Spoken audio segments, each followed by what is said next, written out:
Bulletin Hindi news के लिए मैं यूसुफ खान आज आपके लिए मुख्य समाचार लेकर आया हूँ।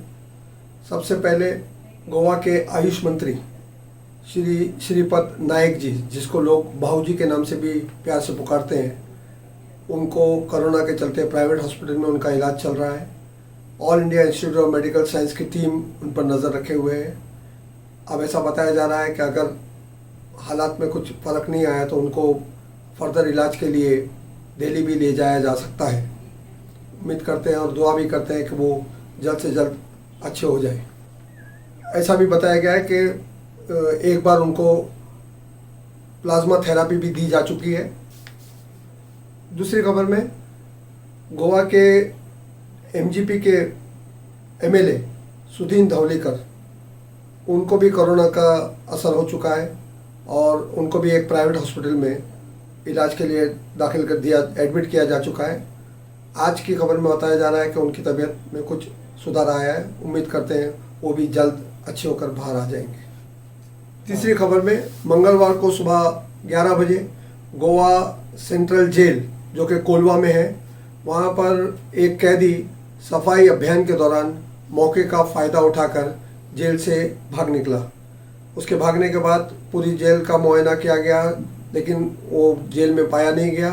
उसके बाद आईजीपी ने प्रकाश नायक, जो ड्यूटी पर था पुलिस, उसको सस्पेंड कर दिया गया है और आगे की इंक्वायरी चल रही है। चौथी खबर में कोरोना से रिलेटेड है, जिसमें गोवा प्रदेश कांग्रेस कमेटी के प्रेसिडेंट गिरीश चौधनकर साहब ने ट्वीट करके बताया है कि गोवा गवर्नमेंट और प्राइवेट हॉस्पिटल ये साठगांठ में चल रहे हैं, ऐसा उन्होंने इल्ज़ाम लगाया है। और ये इसलिए उन्होंने कहा क्योंकि जो प्लाज्मा है वो प्राइवेट हॉस्पिटल्स में अवेलेबल है, लेकिन ये गवर्नमेंट हॉस्पिटल में अवेलेबल नहीं है। उनका ट्वीट आपको दिखाया जाएगा, उससे आप समझ सकते हैं कि हालत क्या है। अब कोरोना से रिलेटेड खबर, जो डायरेक्टर ऑफ हेल्थ सर्विसेज ने जो रिपोर्ट दिया है, उसके मुताबिक आज की तारीख में, यानी कल तक का एक्टिव केसेज जो थे 14,530 थे। रिकवर्ड केसेज जो हो गए वो ऑलमोस्ट 11,224, एक्टिव 3,145 है। टोटल डेथ्स अभी तक का 157 हो चुकी है और पिछले 24 घंटों में 9 डेथ रिकॉर्ड हुई है, ऐसा डायरेक्टर ऑफ हेल्थ सर्विसेज ने बताया है। पांचवी खबर में, जो कि सुप्रीम कोर्ट से रिलेटेड है, एक डॉक्टर कफील खान से ताल्लुक़ रखती है और दूसरी प्रशांत भूषण के केस से ताल्लुक़ रखती है। डॉक्टर कफील खान के केस में जो अपडेट दिया गया है, ये नामी गिरामी डॉक्टर है और लोगों ने इन्हें बहुत सराहा है। यूपी गवर्नमेंट के एक अस्पताल में गैस की कमी होने की वजह से, जो आप लोग सब जानते हैं, कई बच्चों की डेथ्स हो गई थी और उसी के चलते इन्होंने अपने खर्चे से वहाँ पर गैस मंगवाई और कई बच्चों की जान बचाई। तो इस बात के लिए उनको सराहना करने के बजाय यूपी गवर्नमेंट ने उनको, योगी गवर्नमेंट जो है वहाँ पर, उसने उनको जेल करवा दी और उन पर कई इल्ज़ामात लगाए। केस कोर्ट में चला और उनको बेल मिल गई। बेल मिलने के बावजूद भी यूपी गवर्नमेंट ने उनको दोबारा और सीरियस चार्जेस में बुक कर लिया और बताया कि उन्होंने भड़काऊ भाषण किए। इसी के चलते वो अभी जेल में ही बंद हैं। उनकी कई बेल एप्लीकेशन ऑलरेडी रिजेक्ट हो चुकी है। रिसेंटली उन्होंने सुप्रीम कोर्ट में उनका केस गया और सुप्रीम कोर्ट ने जो बातें कही उनके वकील के मुंह से, अभी हम आपको सुनवाते हैं एक वीडियो में। पता है कि 13 दिन बीत चुके हैं सुप्रीम कोर्ट के इस ऑर्डर को।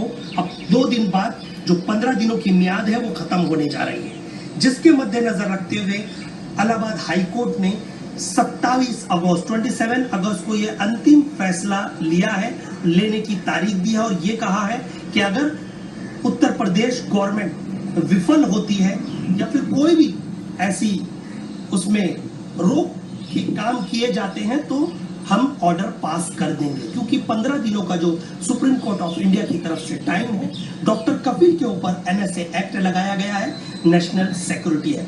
मैं ये बता दूं, आज उनके घर वालों को, पूरे हिंदुस्तान वासियों को बहुत उम्मीद थी, क्योंकि आज उनकी बेटी का जन्मदिन है और उन्होंने हमसे, उनके भाई ने, सबने गुजारिश की कि दुआ कीजिए कि सर कैसे भी करके उनकी बेल हो जाए। हम लोग पूरे हिंदुस्तान में गूंजकर उनके लिए आवाजें उठा रहे हैं, चाहे वो इलाहाबाद हाई कोर्ट हो या सुप्रीम कोर्ट ऑफ इंडिया। न्याय के लिए, हक के लिए हम दरवाजा खटखटाते रहेंगे। ये वही सबसे बड़ी अदालत है जहां पर सब निराश हो जाते हैं, विफल हो जाते हैं, सबको दरवाजे बंद दिखते हैं, लेकिन ये एक ऐसा दरवाजा है जहां पर आपको न्याय की आस दिखती है। गवर्नमेंट ऑफ उत्तर प्रदेश को उसमें पूरे डॉक्यूमेंट्स फाइल करने कहा गया है, जो कि सरकार ने अब तक नहीं किए।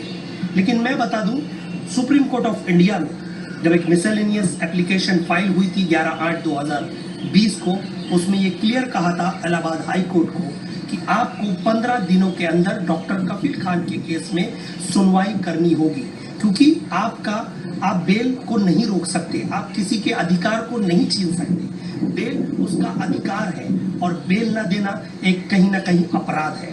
तो करेगी ये 27 अगस्त को पता चलेगा, नहीं तो फिर अंतिम फैसला सुप्रीम कोर्ट ऑफ इंडिया के हवाले हम छोड़ेंगे। और पूरा भरोसा है हमें जुडिशरी पे, हमें सीनियर काउंसिल पे, सीनियर लॉयर पे, senior counsel Jaising madam, Faizal Ayubi sir, जो लोग, मनोज कुमार दुबे जी, जो लोग डॉक्टर कफील खान के लिए काफी दिन रात एक करके मेहनत कर रहे हैं, उनकी मेहनत के साथ हम खड़े हैं और कंधे से कंधा मिला के खड़े हैं उनके परिवार वालों के साथ। 27 अगस्त को इस ऑर्डर के लिए जितना आपको इंतजार है, उससे ज्यादा हमें और उनके परिवार को इंतजार है। आइए दोस्तों, उनके लिए, उनके परिवार के लिए दुआ करें।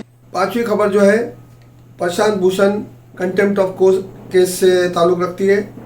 इसमें सुप्रीम कोर्ट जो है बड़ी असमंजस में आ गया है, क्या सज़ा दी जाए, नहीं दी जाए, क्या किया जाए। इसी के चलते द क्विंट को एक इंटरव्यू में एक्स एडवोकेट जनरल श्री सोली सोराब जी ने कहा कि कोर्ट कोई भगवान नहीं जिसके खिलाफ ना बोला जा सके। उन्होंने ये भी कहा कि भूषण ने जो आरोप लगाए हैं उन्हें साबित करने का उनको मौका दिया देना चाहिए। अगर वो साबित ना कर सके तो बेशक उनको सज़ा दी जा सकती है। अगर प्रशांत भूषण को अपना पक्ष रखने की रखे बिना सज़ा दी गई तो लोगों को कोर्ट से भरोसा उठ जाएगा। आम आदमी ये सोचने पर मजबूर हो जाएगा कि दाल में कुछ काला है।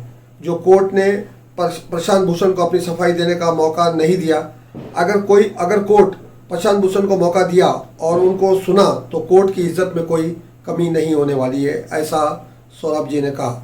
सोली सौरभ जी ने आगे ये भी कहा कि प्रशांत भूषण का माफ़ी मांगने का सवाल ही नहीं उठता।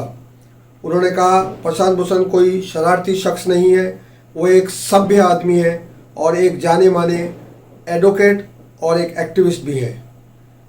उन्होंने ये भी कहा कि कोर्ट ने ये धारणा बना ली है कि कोई भी उनको बोल नहीं सकता, जो कि एक गलत सोच है।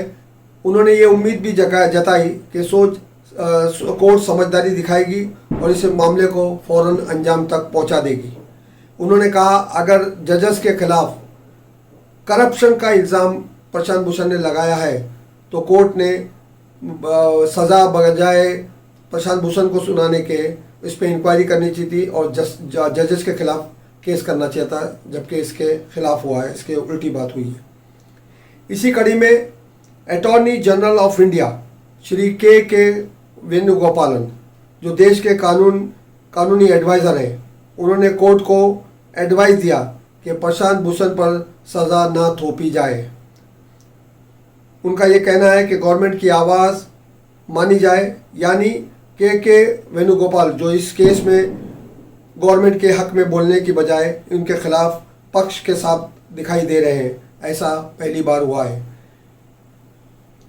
कल प्रशांत भूषण ने साफ कोर्ट को कह दिया कि वो माफ़ी नहीं मांगेंगे, कोर्ट जो चाहे उन्हें सज़ा दे सकती है। इसके बाद अब सुप्रीम कोर्ट कोई सुनवाई नहीं करेगी। अब सुप्रीम कोर्ट अपना फैसला या सज़ा कभी भी सुना सकती। यहाँ पर यह बताना ज़रूरी है कि जस्टिस CS कर्नन, जो कलकत्ता हाईकोर्ट के जज थे, अब रिटायर हो चुके हैं, उन्हें सुप्रीम कोर्ट ने कंटेम्प्ट ऑफ कोर्ट केस में 6 महीने की सज़ा दी थी। उस वक्त प्रशांत भूषण ने उनके खिलाफ बोला था और सुप्रीम कोर्ट के फेवर में बोला था। आज जब जस्टिस CS कर्नन से मुलाकात की गई और जब उनको पूछा गया कि आपकी क्या राय है, तो उन्होंने पुरानी बातें भुलाकर और ये भुला कर के प्रशांत भूषण ने उनका साथ नहीं दिया था, आज उन्होंने हक का साथ दिया और प्रशांत भूषण को सपोर्ट किया और सुप्रीम कोर्ट से इल्तिजा की कि उनको कोई सज़ा ना दी जाए। Thank you.